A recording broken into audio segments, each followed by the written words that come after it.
नीयत सच्ची हो तो पूरी कायनात आपके हक में खड़ी हो जाती है। ਮਾਨ ਸਰਕਾਰ ਨੇ ਨਹਿਰੀ ਪਾਣੀ ਦੀ ਸਮੱਸਿਆ ਨੂੰ ਨਜਿੱਠਣ ਵਾਸਤੇ ਬਹੁਤ ਵਧੀਆ ਕੰਮ ਕੀਤੇ ਆ। ਸਾਡੇ ਖੇਤਾਂ ਨੂੰ ਪਾਣੀ ਪੂਰਾ ਲੱਗਣ ਲੱਗ ਪਿਆ ਜੀ। माजा, मालवा, दुआबा और पुआध के इलाके दुआएं दे रहे हैं। ਮਾਨ ਸਰਕਾਰ ਦਾ ਬਹੁਤ-ਬਹੁਤ ਧੰਨਵਾਦ ਕਰਦੇ ਹਾਂ। ਐਸ ਜੂਨ ਜੁਲਾਈ ਜਦੋਂ ਝੋਨੇ ਦੀ ਫਸਲ ਹੋਊਗੀ ਇਹ 85% ਤੇ पहुंच जाएंगे। ये लोग एक डिक्टेटरशिप में बिलीव करते हैं, वो उसी पर अमल कर रहे हैं। तो ये हुकूमत तो बस बेगैरत हुकूमत है। लोकतंत्र को इन्होंने हाईजैक कर लिया है। संघर्ष करते हैं, उनका संघर्ष जारी रहता है। इस वक्त जंतर मंतर पर हम मौजूद हैं। कासिम रसूल इलियास साहब हमारे साथ मौजूद हैं।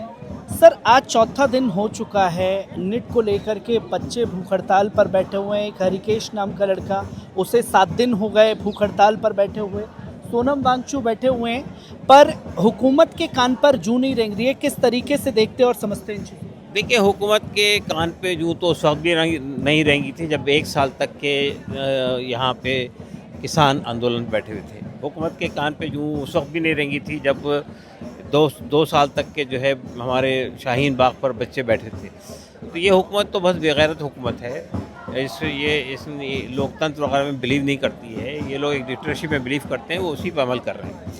लेकिन हमें उम्मीद है कि ये जो शुरुआत हुई है, ये शुरुआत बिल्कुल उसी शक्ल में आगे बढ़ेगी जिस शक्ल में बांग्लादेश में और नेपाल में छात्र आंदोलन आगे बढ़ा था। तो ये मसला यहाँ तक सीमित नहीं है कि प्रधान जो है वो त्यागपत्र दें, वहाँ तक मामला नहीं है। हम ये मुतालबा तो यहाँ तक होना चाहिए कि जो लोकतंत्र को इन्होंने हाईजैक कर लिया है उसका रिवाइव किया जाए, उसका रिवाइवल हो और जो लोगों की समस्याएं हैं वो हल हो। ये आंदोलन उस वक्त तक चलता रहना चाहिए। क्योंकि आंदोलन को लेकर के जिक्र चल रहा था, कभी किसी तरीके की तस्वीरें सामने आई। जब पहले दिन पर प्रोटेस्ट था, उस दौरान पर लोग उमर खालिद के नाम को हवा देने लगे। तो कैसे देख और समझ रहे हैं, बिना उमर खालिद के कोई प्रोटेस्ट पूरा नहीं है? देखिए, उमर खालिद के नाम को जिस तरह यहाँ पे लोगों ने आके इशू बनाने की कोशिश की, मुझे ऐसा लगा कि वो उसको ज़िंदा रखना चाहते हैं, इसलिए कि अदालत में मुकदमा चल रहा है तो वो एक दूसरा पक्ष भी पब्लिक के सामने लाने की कोशिश कर रहे थे, लेकिन वो कामयाब नहीं हुए लोग। क्योंकि हमने देखा ना, जो तोहमत लगाए जा रहे हैं उमर खालिद के नाम को लेकर के, वो तो कोर्ट से भी पूरी तरीके से ये डिक्लेयर कर दिया कि वो एक डीप फेक वीडियो था जिसका इस्तेमाल किया गया, पर हथियार उसी को बनाया जा रहा है। देखिए, उमर खालिद के ख़िलाफ़ में कोई सबूत नहीं है। और मैं ये बताऊं, जब ये केस का फैसला फाइनली आएगा तो आपको अंदाज़ा हो जाएगा कि उमर खालिद पे तमाम जितने आरोप थे सब गलत साबित होंगे। लेकिन जाहिर है कि 30,000 पन्नों की चार्जशीट है और इसके अलावा जो है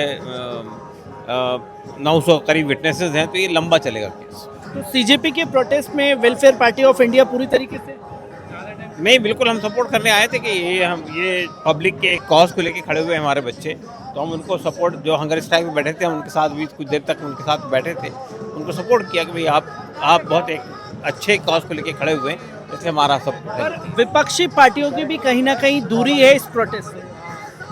मेरा ख्याल है कि विपक्षी पार्टियां ये महसूस कर रही हैं कि ये बीजेपी के ख़िलाफ़ जो लहर चल रही है पूरे देश में वो डाइवर्ट हो जा रही है। वो उसका फ़ायदा विपक्षी पार्टियों को नहीं हो रहा है। ये कॉकरोच जनता पार्टी बीच में आ गई तो वो पूरा अटेंशन डाइवर्ट हो गया है। ये एक रीज़न हो सकता है। कहीं ना कहीं ये भी तो दिखाने की कोशिश की जा रही है कि 30 लाख लोग पेज से जुड़े हुए हैं, यहाँ पर 1 लाख लोग भी इकट्ठा नहीं हो रहे हैं। तो कैसे देख और समझ रहे हैं इन चीज़ों को जो बरगलाने की? असल में कई पहलू है इसके अंदर। एक तो ये कि बहुत सख्त गर्मी है और इसमें लोगों का घर से निकलना ही मुश्किल हो रहा है, एक तो वो है। दूसरा ये कि छुट्टियों का ज़माना है, छात्र नहीं है यहाँ पे, सब लोग गए हुए हैं, अदालतें बंद हैं।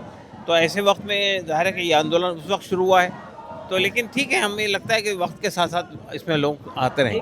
आखिरी सवाल लेना चाहेंगे। 4 दिन से हंगर स्ट्राइक पर बैठे हुए हैं लोग, तमाम तरीके की बातें कर रहे हैं कि पानी की बोतल में चिकन सूप जो है वो पी रहे हैं। जो ये एक अफवाह फैलाई जाती है उसे कैसे देखा और समझा जाए? ऐसी झूठी बातें तो हमेशा होती रहती हैं, लेकिन जो लोग संघर्ष करते हैं उनका संघर्ष जारी रहता है और अल्टीमेटली उसके रिजल्ट सामने आते हैं। तो एक बड़ा एहतजाज जो है यहाँ से, एक हवा उभरेगी। बिल्कुल भरेगी, बिल्कुल भरेगी। दोस्तों इस वक्त जंतर मंतर पर हम मौजूद हैं। भूख हड़ताल का चौथा दिन है, जैसा कि आप खास तौर पर ये तस्वीरें देख पा रहे हैं और किस तरीके से इस वक्त जो छात्र भूख हड़ताल पर बैठे हैं उनकी क्या सिचुएशन है। लगातार ये लोग पूछ रहे थे कि उन बच्चों की तबीयत कैसी है, जो कि आप अगर जंतर मंतर पर आ रहे हैं तो पूरा चार्ट जो है सबकी हेल्थ का यहाँ खास तौर पर दिखाया गया है। अगर मैं आपको बताऊं कि Amin PhD urban studies AUD sessions 3rd year, और आप देखें कि दूसरे दिन पर उनका बीपी जो है वो 121/74 था, तीसरे दिन पर 126/75 और चौथे दिन पर 145/80। साथ ही साथ हार्ट रेट जो है वो 97 थी दूसरे दिन पर, तीसरे दिन पर 95, चौथे दिन पर 89 और वेट जो है वो खास तौर पर 69 यानी कि 69 किलो वजन था। फिर तीसरे दिन पर 68 किलो और चौथे दिन पर 67 किलो है।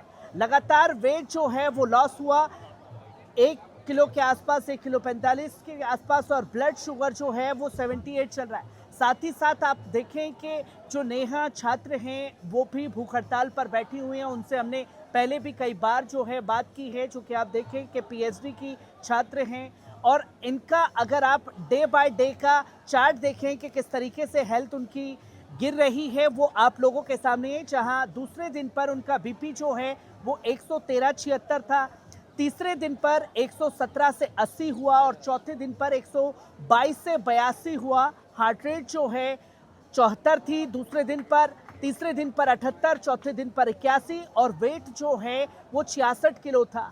और 4 दिनों के अंदर जो है वेट 64 के आसपास रह गया, तकरीबन 1.5 किलो वजन जो है वो कम गिरा है। साथ ही साथ ब्लड शुगर जो है वो 92 जा रहा है, क्योंकि लोग अक्सर ये सवाल करते हैं जब ब्लड शुगर नीचे जाता है तो बेहोशी की और तमाम दिक्कतें जो हैं वो बढ़ती हैं। और यही आप देखें कि दीपक जो स्टूडेंट हैं BA इकोनॉमिक्स के छात्र हैं, साथ ही साथ उनका सेशन जो है वो 4th ईयर के स्टूडेंट हैं, उनके बारे में यहाँ लिखा गया, उनके चार्ट प्लान के बारे में।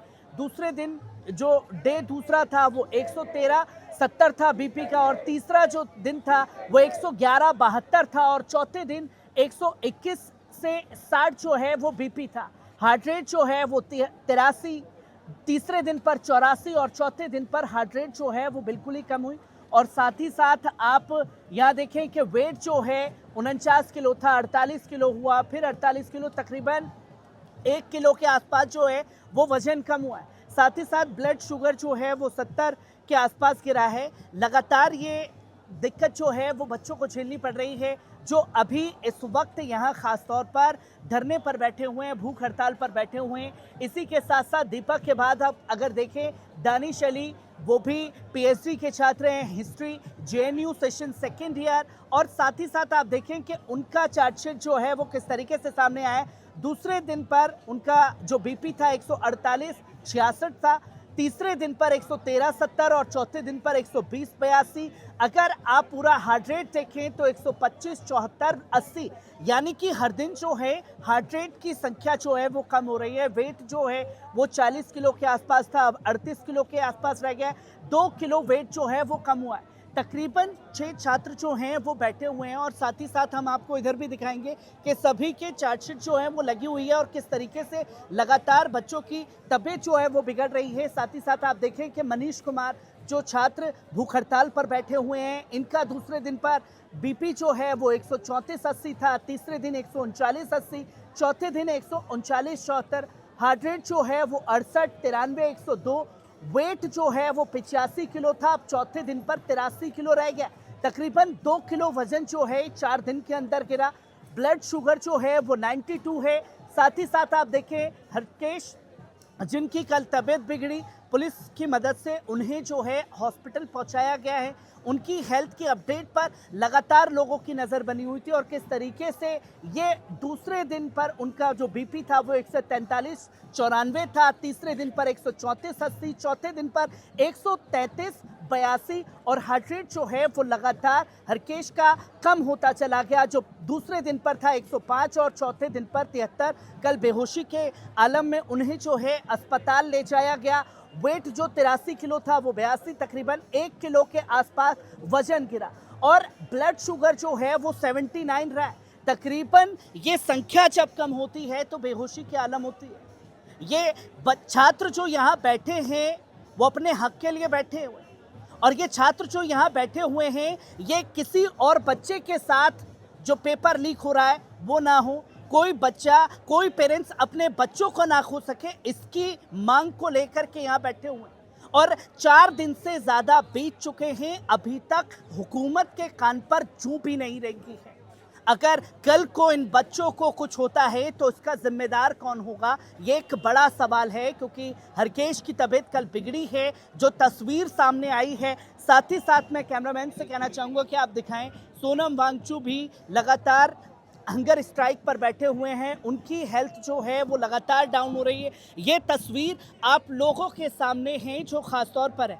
आप पीछे छात्र की तस्वीर देख रहे हैं, वो छात्र जो है अब इस दुनिया में नहीं है। एक निट पेपर लीक हुआ जिसने मेहनत की थी, वो बच्चा जा चुका है। इन बच्चों के इंसाफ के लिए यहाँ ये तमाम लोग जो हैं मौजूद हैं, जो लगातार धरने प्रदर्शन पर हैं, भूख हड़ताल कर रहे हैं। ये आखिरकार किसके लिए लड़ रहे हैं, ये एक अहम सवाल जो है आपसे और हमसे है।